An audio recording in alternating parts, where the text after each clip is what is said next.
Hey, this is Matt. Once again, we're about to another review. This is another paid request, this time for Dan.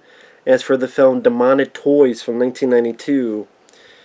And this is a film that I don't know how I feel about it because I don't really think I'm much of a fan of it. Yet I know there's been much, much worse full moon films. Like the stuff they've made in the past 10 years are way worse than this. So this idea that I don't know how to feel about it. It's written, one of the first movies to be written by David S. Goyer. David S. Goyer, yeah, he wrote Blade. He helped write Nolan's Batman films. He's also the guy that got into a Q&A and asked people, how many of you have heard of Martian Manhunter? Raise your hand. Now, how many of you who raise your hand, how many of you have been laid? Also, yeah, the only reason they came up with She-Hulk in the comics was so that Hulk, they find him someone to fuck. It's like, you do know they're related, right? Maybe in your family that's how it works, David Goyer, but not normally. And this is a guy that wrote comic book movies, but he doesn't know who She-Hulk was, that she was related to the Hulk, and this motherfucker thinks if you know Martian Manhunter, you don't get laid. That's David S. Goyer, the guy that wrote all these comic book films. They tried to write the Justice League.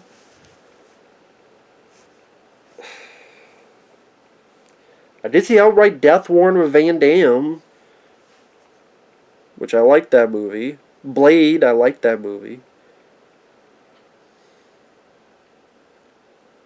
Maybe other people had involvement and let David Goyer onto a leash to control his sorry ass. So the plot is Tracy Scoggins, who I like Tracy Scoggins. I've seen her in other stuff. She was on the TV show Babylon 5 in a few episodes and other stuff. I like her. She plays a cop. Yeah, she has this weird dream where she's sitting in a chair and these two kids are playing cards with each other as she's watching. There's all these clocks, this weird Indian vision. So she snaps out of it. She's a cop. Her partner, who's also her boyfriend, another cop. A deal goes wrong. The boyfriend cop stupidly gets shot because he does. Like, here's a guy with no gun. Here's a guy with a gun. Let me shoot the guy with no gun. Bad call. Ripley was a bad call, so he gets his ass shot for it. And so Tracy Scoggins chases after the two bad guys. One is the one who's been shot. The other killed her boyfriend. And she chases them into this toy factory.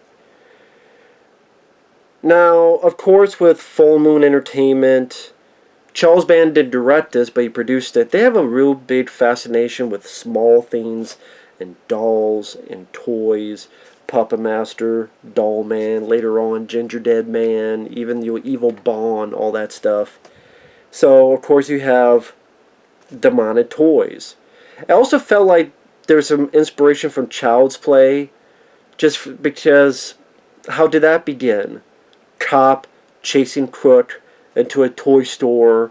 Crook, eventually this crook dies and the blood brings something back to life there.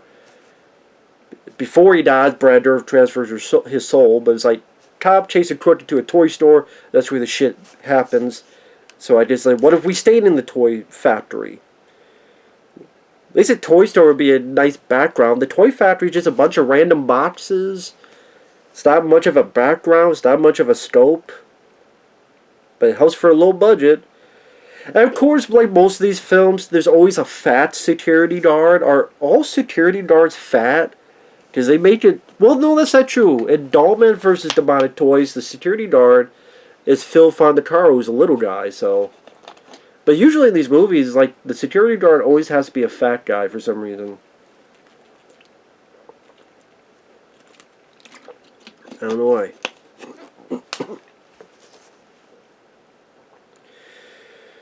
While that's all going on, we meet our other main character, this delivery guy.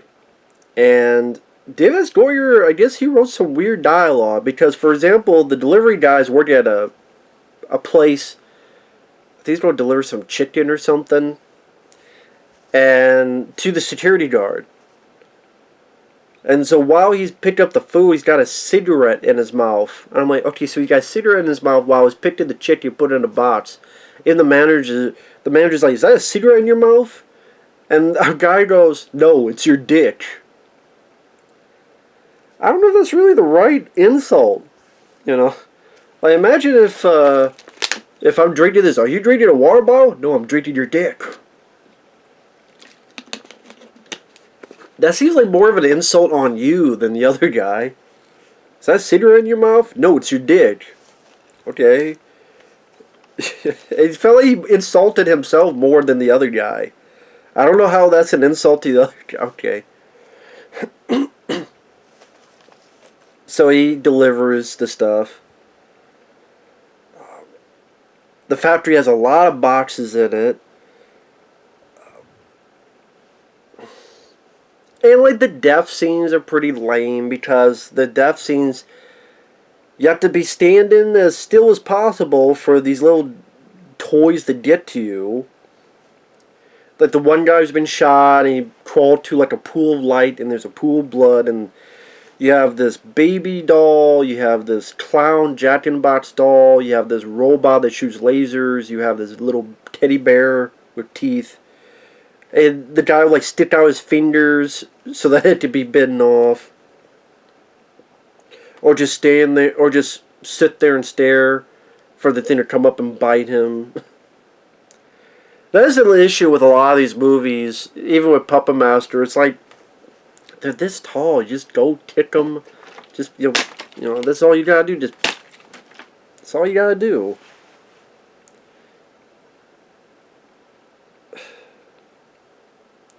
What's also funny is the security guard.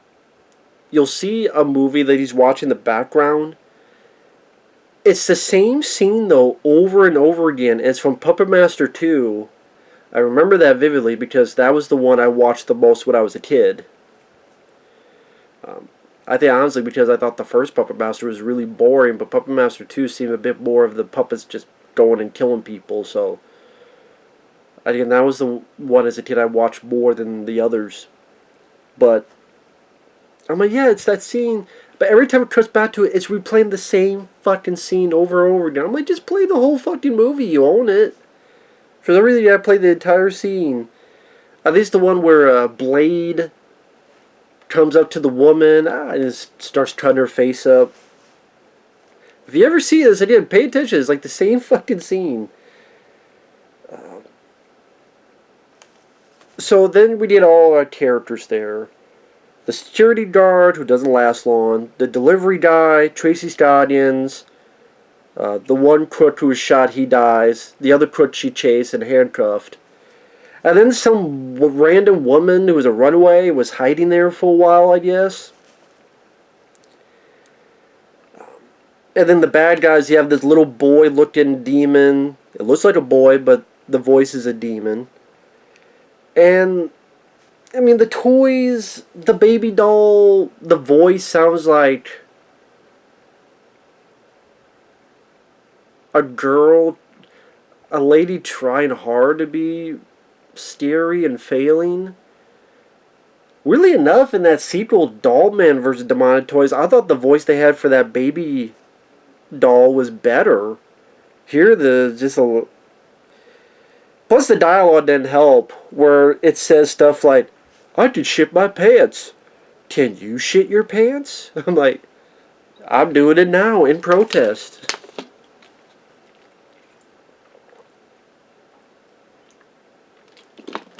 I just shit my pants in protest of this movie. Fucking hell, Dave S. Goyer. There's your great writing. I just shit my pants. Did you shit your pants? Or is that a cigarette in your mouth? No, it's your dick. Okay.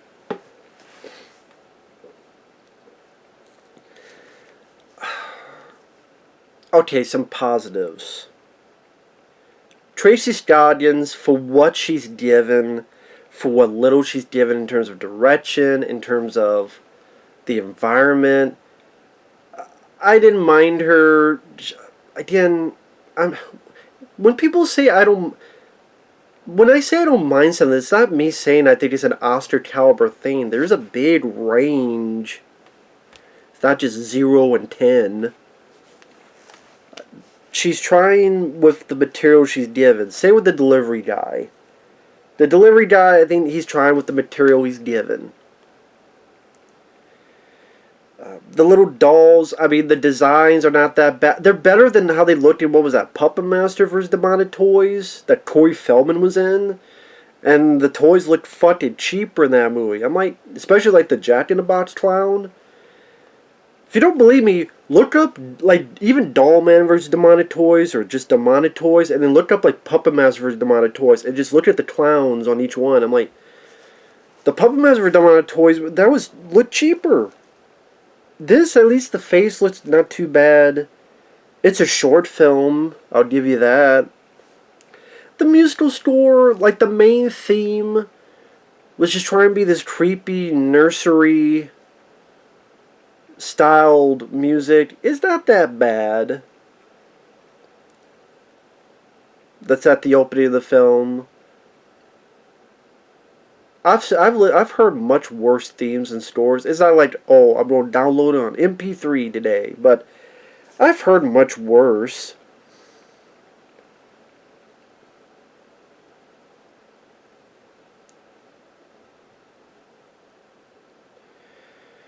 And then when they do find some guns, just thankfully, the security guard in this toy factory had a shotgun with like infinite supply. You know, they start killing the toys, and the toys start getting blown up, and there's one guy that gets shot in the head. When he gets shot in the head, he still keeps talking. I mean, I guess he was possessed.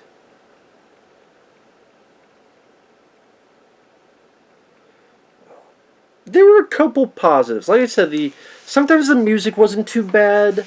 At least it's short enough that it doesn't overstay its welcome. At least Tracy Scoggins, I'll take as a lead. Not only is she beautiful, but I mean, for what she's given, she's trying. I don't think she's bad. If anything makes her bad, it's either the director or the script. Also, later on, there's actually some decent stop motion animation with a toy wooden soldier. Sorry, I'm itching. I mean, even my nose is in disbelief. That's why he's itching. It's like, wow, they actually have stop motion animation? How the hell do they afford that? There's some bits with that I thought looked pretty neat, but I'm a sucker for stop motion animation. I like the style, the look, the movement.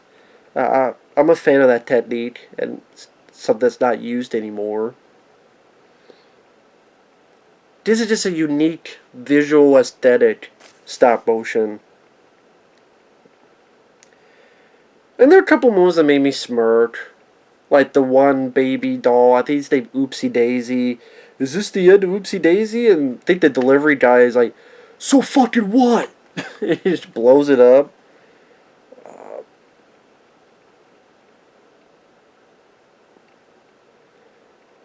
I like the little bear, teddy bear, when he gets shot. Later on, turns to like a werewolf bear. And there's some B-movie fun where the delivery guy has to fight and shoot and kill this fucking werewolf bear thing. There's some like B-movie fun to that at least, and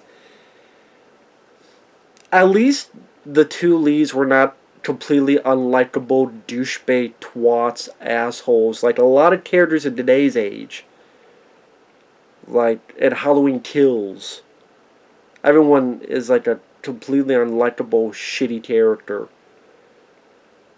And it's like sometimes you just want a character that's just halfway decent in terms of, I can root for him.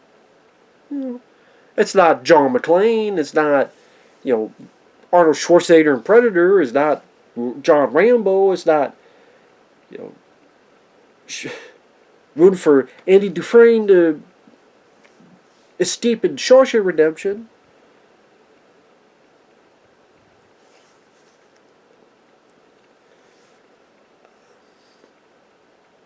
I guess it was trying.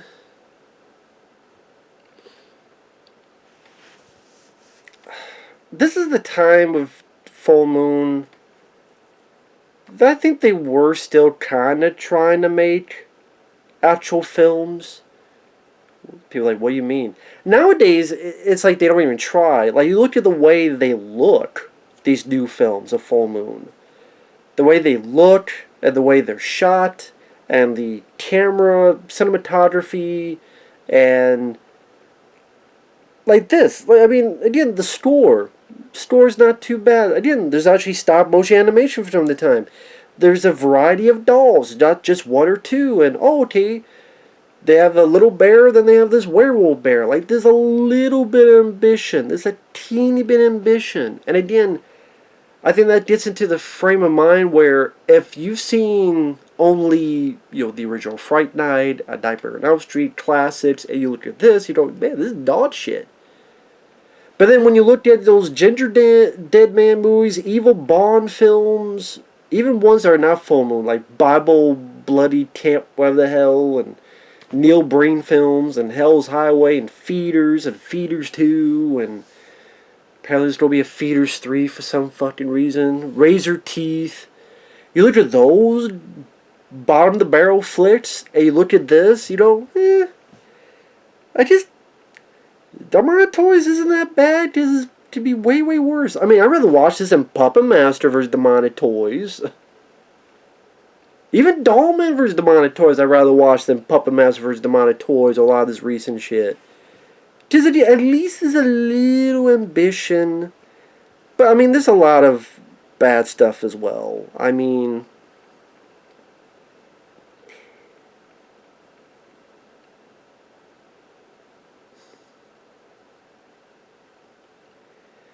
if you like Full Moon Entertainment stuff, and if you like, I don't know, Puppet Master type of movies, perhaps. Like I said, at least it's short enough. Again, a lot of the dialogue and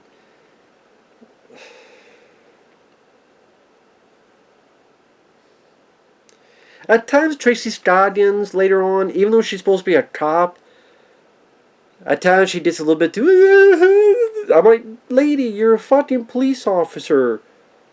Calm down a bit. But I don't think that's her fault. That seems to be the way she was directed. A little less of her character later on. You're a cop. It's one thing to be scared. It's another to be. You're still a police officer. You're not a damn soul.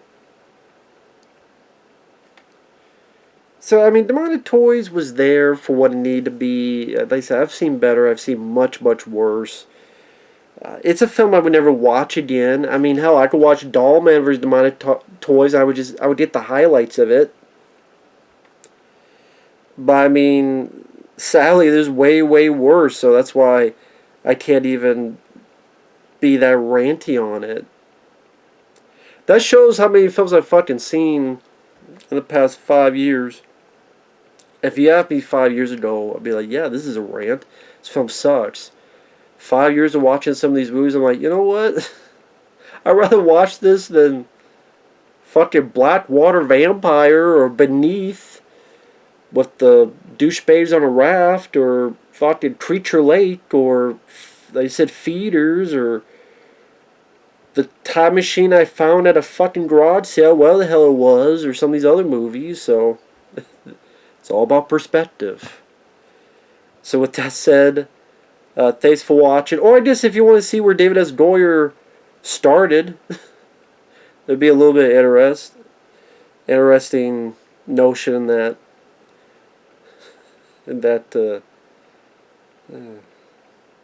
yeah. Thanks for watching. We'll see you guys later. Bye-bye.